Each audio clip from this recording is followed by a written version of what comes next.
বলতে বোঝানো হচ্ছে আল্লাহ তাআলা যেটা বলেন যে আল্লাহর সুনির্দিষ্ট নীতিকে পালন করার নামই আল্লাহর ভয় করা। তারই সাথে সাথে বললেন লাকাদ কানা লাকুম ফি রাসূলি উসওয়াতুন হাসানাহ। আল্লাহ তাআলা মানুষকে আলোর পথে আনার জন্য সময়ে সময়ে আল্লাহ তাআলা এক একজন নবীকে পাঠিয়েছে। সেই নবী হলো সেই জামানার এক একটা উজ্জ্বল নিদর্শন। অনুরূপভাবে আল্লাহ তাআলা বললেন, আমি আখিরি জামানায় সেই জামানায় একটা নবীকে পাঠালাম তোমাদের কাছে একটা উজ্জ্বল নিদর্শন স্বরূপ। তাকে দেখে তার নীতিমালা শুনে জেনে দেখে তোমরা তারই অনুসরণ করবে। তাকে অনুসরণ করলে আমাকে অনুসরণ করা হবে। সুতরাং এই আয়াত দ্বারা আমরা বুঝতে পারি যে আপামর সমস্ত মনুষ্য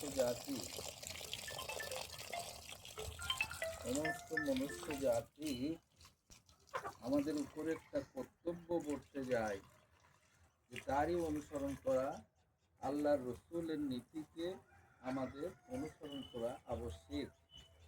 সুতরাং আমরা যে তালেই থাকি না কেন, আমাদের উচিত হবে আমরা যে কর্মে ব্যস্ত থাকি কেন আমাদের সেই মহান প্রভুর নির্দেশাবলী মেনে চলা, রাসূলুল্লাহ সাল্লাল্লাহু আলাইহি ওয়াসাল্লামের নির্দিষ্ট পথকে অনুসরণ করা আমাদের উচিত। সেজন্য আমি সবার কাছে আহ্বান করব যে আপনারা যে যে কর্মে ব্যস্ত থাকেন সেই কর্মের মধ্যে আল্লাহর নীতিকে মেনে চলা, প্রতিটি মুহূর্তে আল্লাহর স্মরণ। আপনি যেখানে যাবেন সেখানে আল্লাহর স্মরণ করে বার হবেন। আল্লাহর রহমত, আল্লাহর দয়া আমার আপনার উপরে বর্ষিত হবে।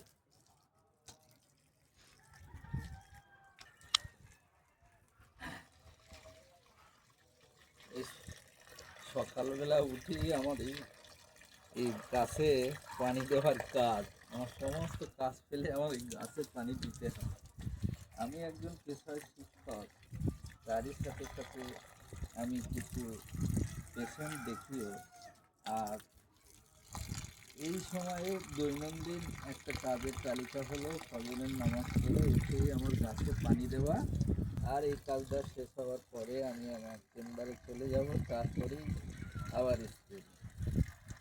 এই হচ্ছে দৈনন্দিন কাজের আমার একটা ছোট্ট তালিকা।